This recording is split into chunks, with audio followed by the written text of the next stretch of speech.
وَإِذِ ابْتَلَىٰ إِبْرَاهِيمَ رَبُّهُ بِكَلِمَاتٍ فَتَابَ عَلَيْهِ وَإِذِ ابْتَلَىٰ إِبْرَاهِيمَ رَبُّهُ بِكَلِمَاتٍ فَأَتَمَّهُنَّ قَالَ إِنِّي جَاعِلُكَ لِلنَّاسِ إِمَامًا۔ لفظ امامت، کلمہ امامت پہ توجہ فرمائیے گا۔ جناب ابراہیم کو امتحانات کے بعد جناب ابراہیم کو عہدہ امامت سے سرفراز کیا گیا۔ جناب ابراہیم کو للناس اماما، ناس کے امام، انسانوں کے امام، لوگوں کے امام، توجہ ہے نا آپ کی؟ جناب ابراہیم لوگوں کے امام، ناس کے امام، انسانوں کے امام۔ ہمارے مولا علی بن ابی طالب کو ہزاروں عالمین میں سے، جیسا کہ چوتھے امام سے بھی روایت ہے کہ 18,000 عالمین ہے، ہزاروں عالمین میں سے ایک عالم کا نام ہے عالم دنیا۔ اس عالم دنیا میں کروڑوں اور اربوں مخلوقات میں سے ایک مخلوق کا نام ہے حضرت انسان، جس کے امام ہے جناب ابراہیم۔ اس دنیا میں چرند بھی ہے، درند بھی ہے، پرند بھی ہے، کیڑے مکوڑے بھی ہیں، درخت بھی ہے، دریا بھی ہے، پہاڑ بھی ہے، فضا، ہوا، صبا، نہ جانے کتنے طریقے کے مخلوقات موجود ہیں۔ ان تمام مخلوقات کے درمیان ایک مخلوق ہے جسے کہا جاتا ہے انسان، کہ جس کے امام ہے جناب ابراہیم۔ اب عزیزان گرامی، ہمارے مولا علی بن ابی طالب کی امامت، علی بن ابی طالب کی امامت کی حدود کیا ہے؟ تو جو فرمائیے گا جناب ابراہیم کی امامت للناس، لوگوں کے لیے ہے، انسانوں کے لیے ہے، ناس کے لیے ہے۔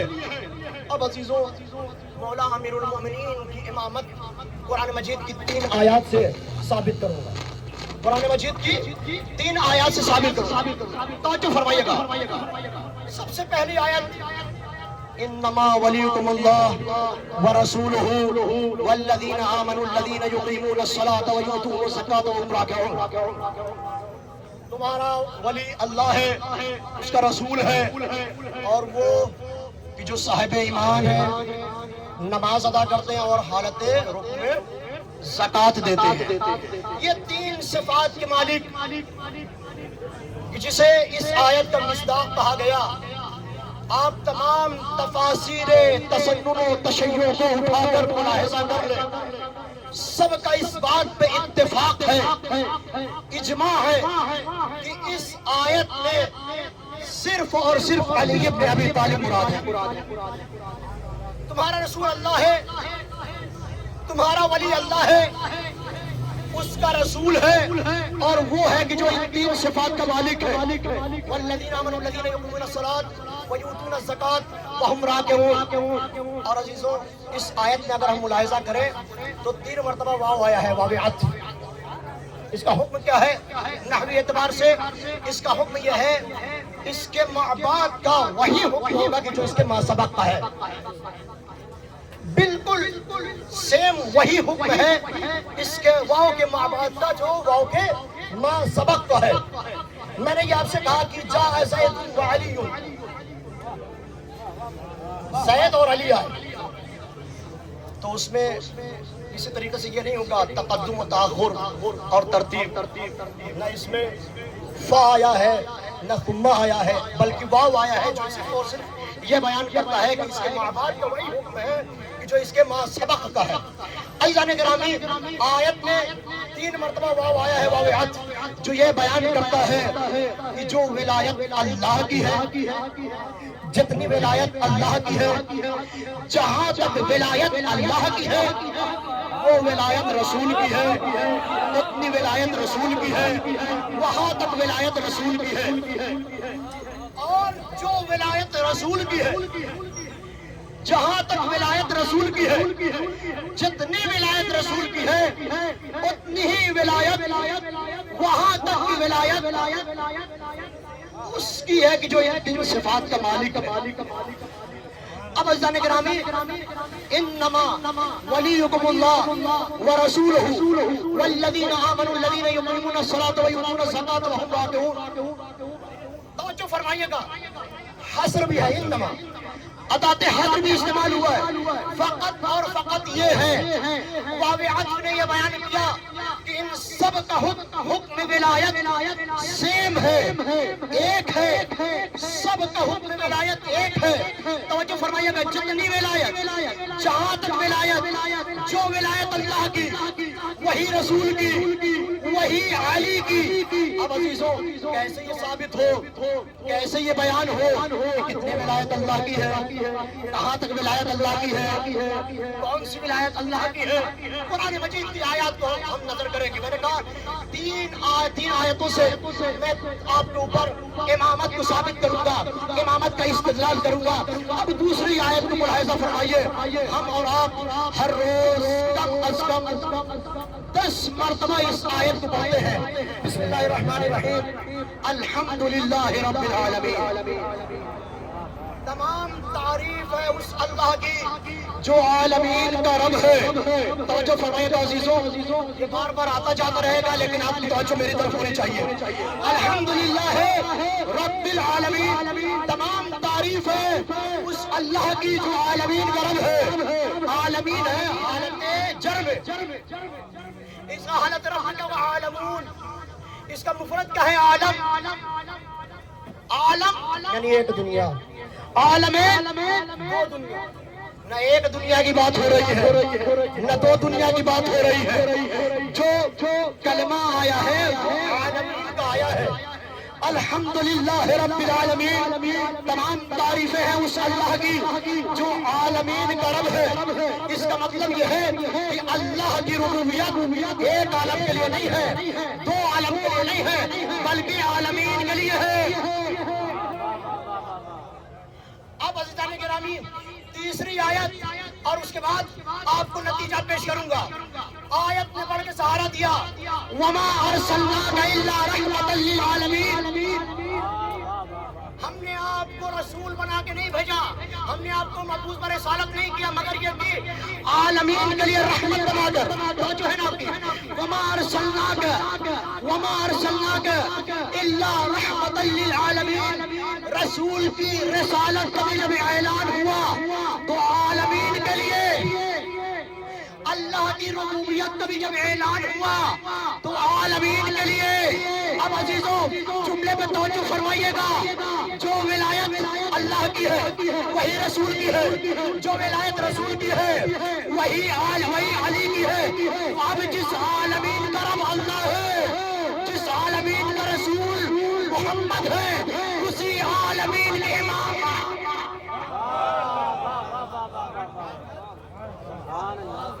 ایک صلوات پڑھیں بر محمد.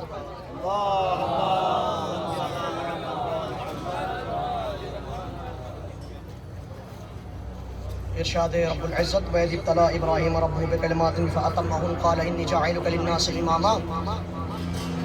ہم نے آپ کو لوگوں کا امام قرار دیا. قَالَ وَمِن ذُرِّيَّتِي. دستے دعا بلند ہو گئے، پروردگار اس عہدہ امامت کو میری ذریت میں قرار دے. اب عزیزوں، نبی خدا کی دعا بارگاہ خداوند کریم میں مستجاب ہوئی، لیکن میں نے آپ کو یہ عرض کیا یہ شرطوں کے ساتھ. شرط ہے کیا کہ اے ابراہیم، یہ عہدہ امامت آپ کی ذریت میں تو ہوگا لیکن یہ ظالمین تک نہیں پہنچ سکے گا. توجہ ہے آپ کی. ظالم اس کا مفرد، ظالمین اس کا مفرد ہے ظالم. ظالم نکلا کس سے ہے؟ اس کا مادہ کیا ہے؟ ظلم. کیا تعریف ہے ظلم کی؟ وضع الشیء علی غیر محلہ، کسی چیز کو اس کی جگہ کے علاوہ کسی دوسری جگہ پہ رکھ دینا. اس کا متضاد، اس کے مقابل میں کیا ہے؟ عدل. وضع الشیء علی محلہ، کسی چیز کو اس کی جگہ پر رکھنا. توجہ ہے آپ کو، کسی چیز کو اس کی جگہ پہ رکھنا، یہ ہوتا ہے عدل. اور ظلم کیا ہے؟ کسی چیز کو اس جگہ کے علاوہ کسی اور جگہ پہ رکھ دینا. ظالم وہ ہے، اور ظالم وہ ہے کہ جو اس کی جگہ نہ ہو وہاں پر جا کر بیٹھ جائے، وہاں پہ پہنچ جائے، جو اس کا حق نہ ہو اس کو ہڑپ لے، غصب کر لے، منمانے طور پہ وہاں پہ پہنچ جائے۔ ہم نے جب معجم کی جانب نظر کی تو یہ تعریف ملی کہ کسی چیز کو اس کی جگہ کے علاوہ کسی اور جگہ پہ رکھ دینا۔ جب ہم نے کتب عقائد و کلام کو ملاحظہ کیا تو ہم نے دیکھا کہ ظلم کے معنی کیا ہے؟ معصیت کے۔ ظلم کے معنی کیا ہے؟ عصیان کے، گناہ کے۔ اور ظالم گنہگار، معصیت کار، ظلم کرنے والا۔ توجہ فرمائیے گا، ظلم کرنے والا۔ عزیزان گرامی، ظالم کون؟ ظلم کرنے والا، گنہگار، معصیت کار۔ اچھا، قرآن مجید کی آیتوں کی جانب اگر ہم نگاہ کریں، اگر ہم توجہ کریں، اگر ہم دیکھیں قرآن مجید کی آیات کو، اگر ہم پڑھیں تو قرآن مجید میں ظلم کا معنی یہ ارشاد ہوا، وَمَن يَتَعَدَّ حُدُودَ اللَّهِ فَقَدْ ظَلَمَ نَفْسَهُ۔ جس نے حدود الہی کو تجاوز کیا اس نے اپنے نفس پر ظلم کیا۔ جس نے حدود الہی کو تجاوز کیا اس نے اپنے نفس پر ظلم کیا۔ ظلم کا معنی ہے گناہ کے، ظلم کا معنی ہے عصیان کے، ظلم کا معنی ہے معصیت کے۔ اب عزیزان گرامی، قرآن مجید نے یہ کہا کہ جس نے حدود الہی کو تجاوز کیا وہ گنہگار ہو گیا، وہ ظالم ہو گیا، وہ معصیت کار ہو گیا، اس نے ظلم کیا۔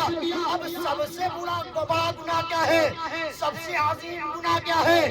قرآن مجید سے سوال کرتے ہیں، قرآن مجید سے پوچھتے ہیں۔ سورہ لقمان کی آیت نے بڑھ کے سہارا دیا، یا بنی لا تشرک باللہ ان الشرک لظلم عظیم۔ اے میرے بیٹے، اللہ کا شرک اختیار نہ کرنا، بے شک شرک سب سے بڑا ظلم ہے۔ ظلم کا معنی ہے گناہ کے، ظلم کا معنی ہے عصیان کے، ظلم کا معنی ہے معصیت کے۔ اور سب سے بڑا گناہ کیا ہے؟ سب سے بڑا گناہ پروردگار عالم کا شرک کرنا ہے، پروردگار عالم کا کفر کر دینا ہے، پروردگار عالم کا شرک کر دینا سب سے بڑا گناہ ہے۔ اب عزیزان گرامی، میں مسلمانوں سے سوال کروں گا، اے مسلمانوں، اسے کیسے خلافت میں بٹھاتے ہو جو کبھی 40 برس تک، کوئی 50 برس تک مشرک رہا ہو؟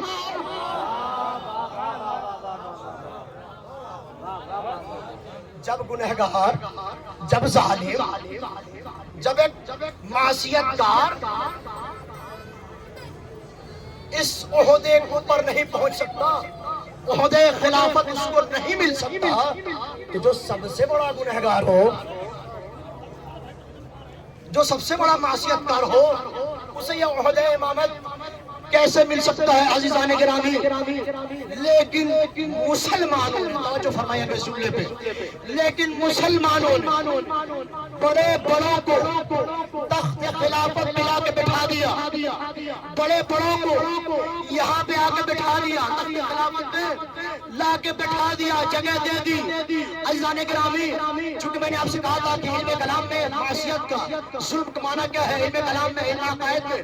عزیزان گرامی، جو ہم علم کلام کی جانب، علم عقائد کی جانب نظر کرتے ہیں تو ہم دیکھتے ہیں کہ کچھ ایسے عقائد بھی ہیں کہ جو واقعا اس خلافت سے ملتے جلتے کچھ ان کے عقائد نظر آتے ہیں۔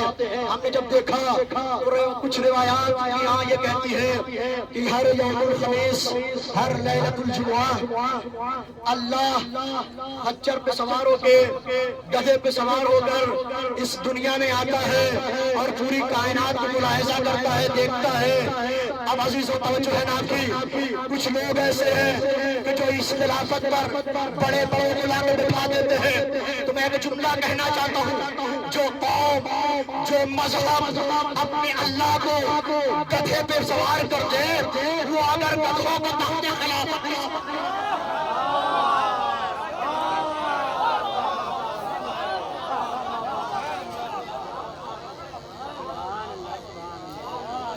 صلوات پڑھنے پر محمد وآلہ۔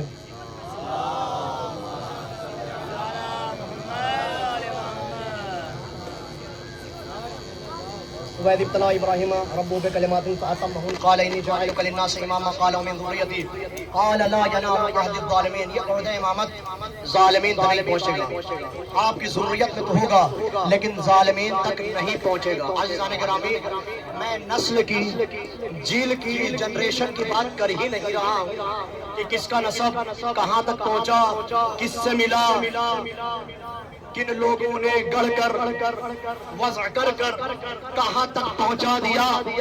ابراہیم کی نسل سے خود کو ثابت کرنا چاہا۔ میں ایسے لوگوں کے چکر میں پڑنا ہی نہیں چاہتا کہ جو بڑے بڑے ابو کے بھی ابو بن جائیں۔ میں تو اس آیت سے استدلال کر رہا ہوں کہ یہ عہدہ امامت ظالمین تک نہیں پہنچ سکتا۔ اور عزیزان گرامی، یہی تو ظلم ہوا کہ بہت بڑے بڑے لوگ اس عہدہ امامت کو غصب کرنے کے لیے اس تخت خلافت پر بیٹھے اور ظلم کرتے رہے، ظلم استبداد کرتے رہے۔ لیکن عزیزوں، جن لوگوں نے ابراہیم کی، آل ابراہیم کی، رسول کی، آل رسول کی معرفت رکھی، انہوں نے کبھی بھی اہل بیت کو تنہا نہیں چھوڑا، ہمیشہ عادلین کا ساتھ دیتے رہے۔ چنانچہ جس رات میں آپ یہاں تشریف فرما ہیں، کربلا معلیٰ میں موجود ہیں، ہاں عزیزوں، اسی امام عادل کی بارگاہ میں موجود ہیں اصحاب حسینی۔ عزیزوں، طبری میں، بحار الانوار میں اور دوسری مقاتل کی تقریباً ہر کتاب میں وہ معروف مولا امام حسین علیہ السلام کی حدیث کہ جو آج کی شب میں مولا نے ارشاد فرمایا، امام عادل کی بارگاہ میں لوگ موجود ہیں، اصحاب موجود ہیں۔ امام کیا کہتے ہیں؟ امام کہتے ہیں کہ میں تم سب کو یہ اختیار دیتا ہوں اور تم سب سے یہ کہتا ہوں کہ یہاں سے چلے جاؤ، دشمن میرے قتل کے در پہ۔ لیکن عزیزوں، کوئی نہیں گیا۔ امام نے پھر جملہ دہرایا اور یہ اضافہ فرمایا کہ اگر تم یہ سوچتے ہو کہ میں امام وقت کا ساتھ چھوڑ دوں گا تو جنت میرے نصیب میں نہ ہوگی، تو لو میں تمہاری جنت کا بھی ضامن ہوتا ہوں۔ لیکن اصحاب حسینی نے کہا، مولا ہم آپ کی بارگاہ میں موجود ہیں، جنت تو ہماری کنیز ہے، ہمیں آپ کا جوار رحمت چاہیے۔ کوئی نہیں۔ پھر مولا نے ارشاد فرمایا، اگر تم یہ سوچتے ہو کہ تم یہاں سے نکل جاؤ گے اور راستے میں کوئی دشمن تمہیں قتل کر دے گا تو بنی ہاشم کے ایک ایک فرد کو پکڑو اور وہاں تک پہنچو کہ جہاں سے تمہیں امان مل جائے۔ لیکن کوئی نہیں گیا۔ اب امام وقت نے چراغ کو بل کیا اور کچھ دیر تک خاموشی، پھر تھوڑی دیر بعد چراغ کو جلایا تو کیا دیکھا کہ وہ پروانے حسینی جو ابھی تک دور دور بیٹھے ہوئے تھے وہ سب اس چراغ کے قریب آ گئے۔ پروانے کا تقاضا، پروانے کی طبیعت اور نیچر یہ ہوا کرتا ہے کہ جب روشنی جلتی رہے اس کے پاس نظر آئے گا، اس کے چاروں طرف ہوگا، اس کے ارد گرد گھومے گا۔ لیکن اگر اس روشنی کو گل کر دیا جائے وہ پروانہ چلا جائے گا۔ لیکن عجیب تھے یہ پروانے حسینی، عجیب تھے یہ پروانے حسینی کہ جب تک چراغ روشن تھا اصحاب حسینی دور تھے، جب چراغ گل ہو گیا اصحاب حسینی اس چراغ کے بالکل قریب سمٹ کے آ گئے، مگر یہ کہ یہ اصحاب حسینی آواز دے دے اور یہ کہہ دے کہ دنیا کے چراغ وہ ہوتے ہیں، دنیا کے پروانے وہ ہوتے ہیں کہ چاہے چراغ جب روشن ہو تو اس کے ساتھ ہوتے ہیں، جب چراغ گل ہو جائے تو ساتھ چھوڑ دیتے ہیں۔ ہم کسی ایسے ویسے کے چراغ کے پروانے نہیں ہیں، ہم مصباح ہدایت کے پروانے ہیں، چاہے چراغ جلے یا چراغ بجھے، ہم یہاں سے جانے والے نہیں ہیں۔ تو یہ معروف جملہ مولا امام حسین علیہ السلام نے ارشاد فرمایا، انی لا علم اصحابا اوفا ولا خیرا من اصحابی، میں ایسے اصحاب کو جانتا ہی نہیں ہوں جو میرے اصحاب سے زیادہ با وفا ہو اور خیر۔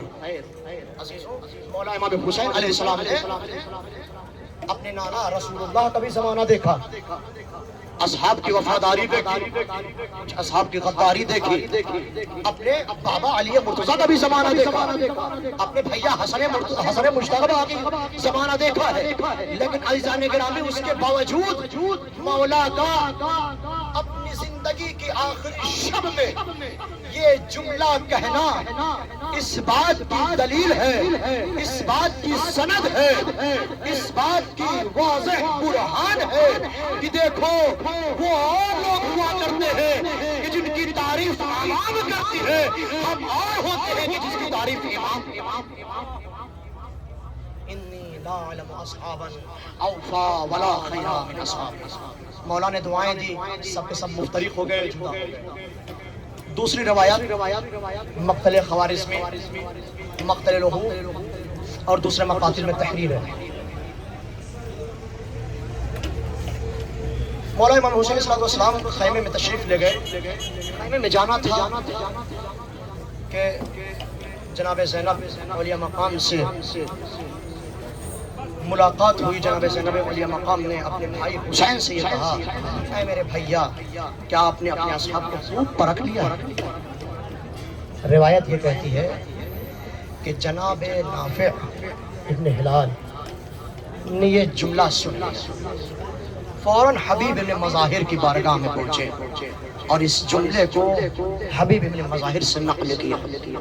حبیب ابن مظاہر نے تمام اصحاب کو اکٹھا کیا اور اکٹھا کرنے کے بعد خیمہ جناب زینب کے قریب پہنچے، اپنی تلواروں کو نکال کر اپنی گردنوں پہ رکھی اور سب اصحاب نے یک زبان ہو کر کے ایک جملہ کہا، بی بی اگر آپ کا ایک اشارہ ہو جائے تو یہ تلواریں ہماری گردنیں کاٹ دیں گی اور ہمارے سر آپ کی بارگاہ مصائب کے قریب پہنچنے جا رہے ہیں۔ اب تیسری روایت میں پیش کروں مولا امام حسین علیہ السلام شب عاشورا جب نکلے ہیں مقتل کی جانب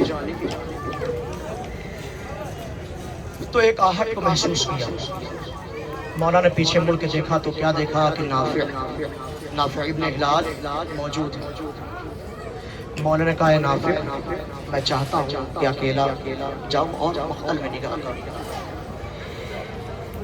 مولا امام حسین علیہ السلام یہ جملہ کہہ کے آگے بڑھے، کچھ دور پہنچے تھے کہ پھر آہٹ کو محسوس کیا، کوئی اور نہیں ہے نافع۔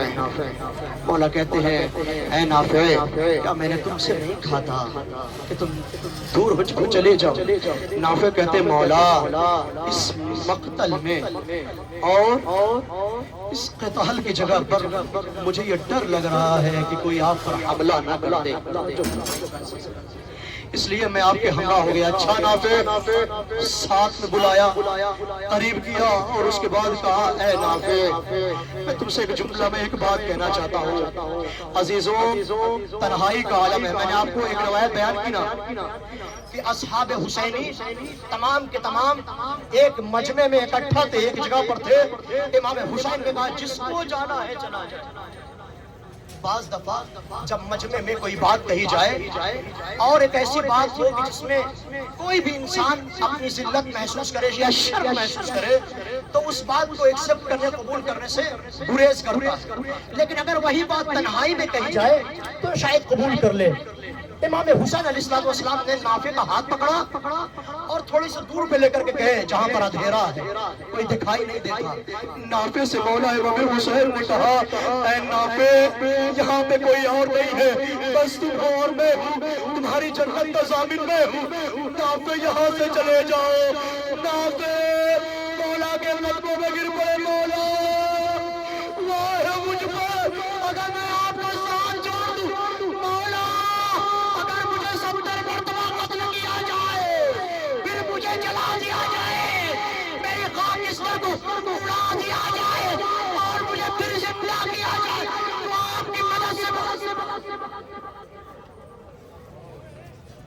اجرکم علی الزہراء اجرکم علی اللہ۔ عزیزو یہ سننا تھا، مولا امام حسین علیہ السلام نے نافع کو اٹھایا اپنے سینے سے لگایا ہے نافع، مولا نے دعا دی، نافع کل تم بھی شہید ہوگے، نافع دیکھو جنت میں تمہارا وہ مقام ہے، نافع دیکھو جنت میں تمہارا وہ درجہ ہے۔ پھر مولا نے نافع سے کہا، اے نافع کیا تم اپنی قتلگاہ دیکھنا چاہتے ہو؟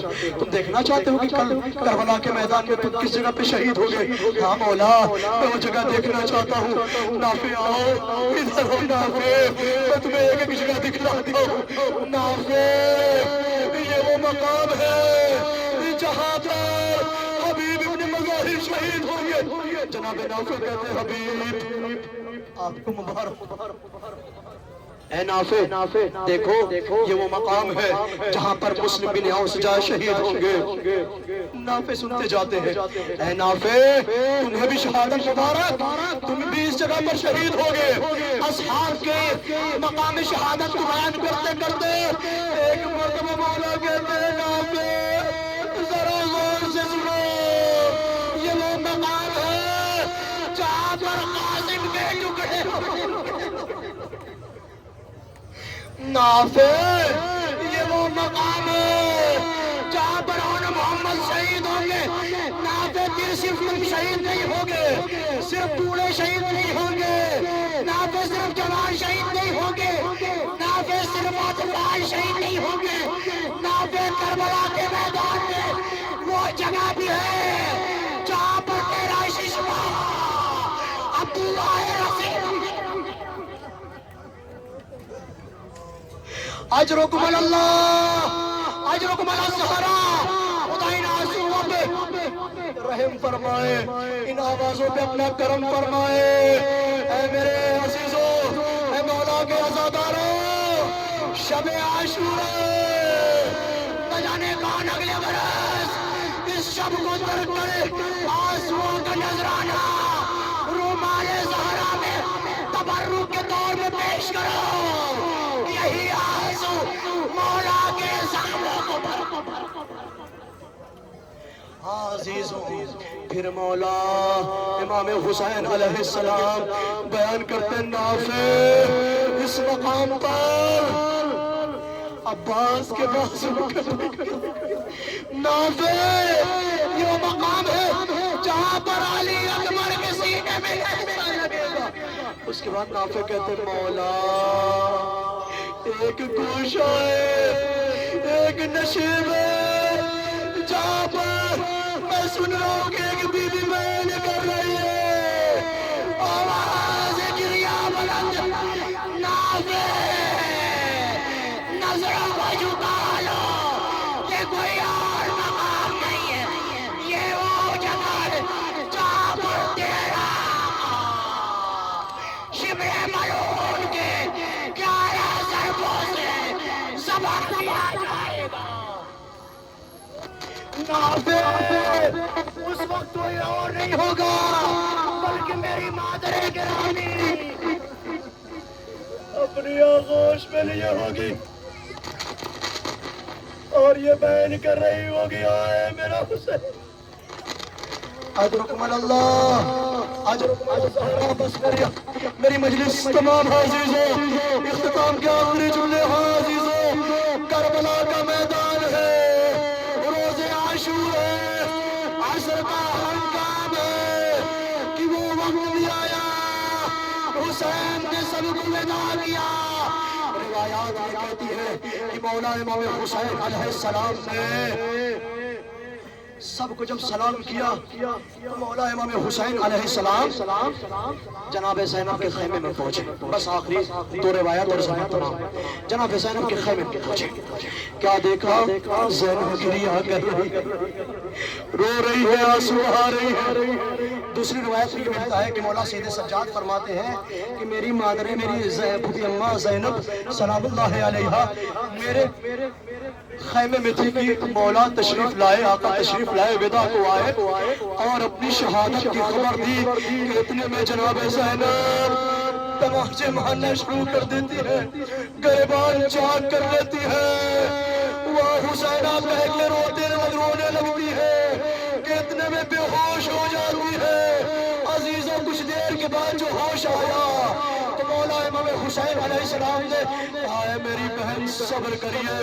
روایت کے یہ جملے ہیں جناب زینب نے بھیا سے یہ فرمایا اے میرے بھیا کل آپ بھی شہید ہو جائیں گے تو میرا کون سہارا ہوگا.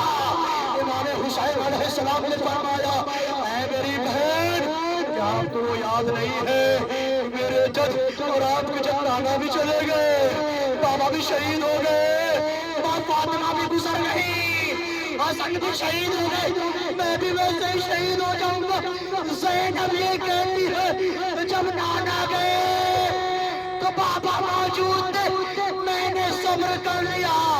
بابا گئے تو جب بابا گئے تو بھیا حسن بھی تھے, آپ بھی تھے, میں نے صبر کر لیا. بھیا حسن گئے تو آپ موجود تھے, لیکن جب آپ جا رہے ہیں تو مجھے ایسا لگ رہا ہے نانا رسول اللہ جا رہے ہیں, بھیا حسن جا رہے ہیں, مادر گرامی. بس آخری روایت میں نے کہا بس 2 روایت پیش کروں گا, آخری روایت ہے اور سلامت تمام ہے. عزیزو مولا امام حسین علیہ السلام نے جب اجازت مانگی تو روایت یہ کہتی ہے جناب زینب نے ایک صندوق کھولا اور ایک کپڑے کو نکالا. نکالنے کے بعد مولا امام حسین علیہ السلام کے سپرد کیا. بھیا اسے زیب تر کر لیجئے. مولا امام حسین علیہ السلام نے سوال کیا تو کہا ایک روز میں مادر گرامی کی آغوش میں تھی, میری ماں نے یہ فرمایا ایک ایسا دن آئے گا جب تمہارے نانا نہیں ہوں گے, جب تمہاری ماں نہیں ہوگی, جب تمہارے بھیا نہ ہوں گے, صرف اور صرف حسین ہوں گے اور تم ہوگی. یہ بال چالو, یہ کرتا لو, یہ حسین کو رخصت آخر دے دینا. عزیزو میں کہوں گا اے زینب آپ کرتا نہیں دے رہی تھی, حسین کو کفن دے. اجرکم اللہ. یہ کہنا تھا امام مظلوم کربلا نے جناب زینب سے کہا اے میری بہن زینب ذرا اپنے بازوؤں کو آگے تو بڑھاؤ. زینب نے بازو آگے بڑھائے, حسین نے بوسہ لینا شروع کیا, وجہ دریافت کی. مولا حسین نے وصیت امیر المومنین بیان کی. میرے بابا نے کہا تھا وقت رخصت آخر زینب کے بازو کا بوسہ لینا کہ ان قریب ان بازو میں رسن بدھے گے.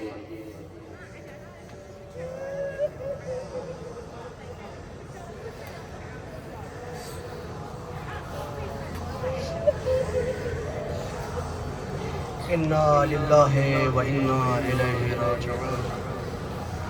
رضا بقضائه وتسلیما لامرہ. وسيعلم الذين ظلموا أي منقلب ينقلبون. ألا لعنة الله على القوم الظالمين. مات الناس.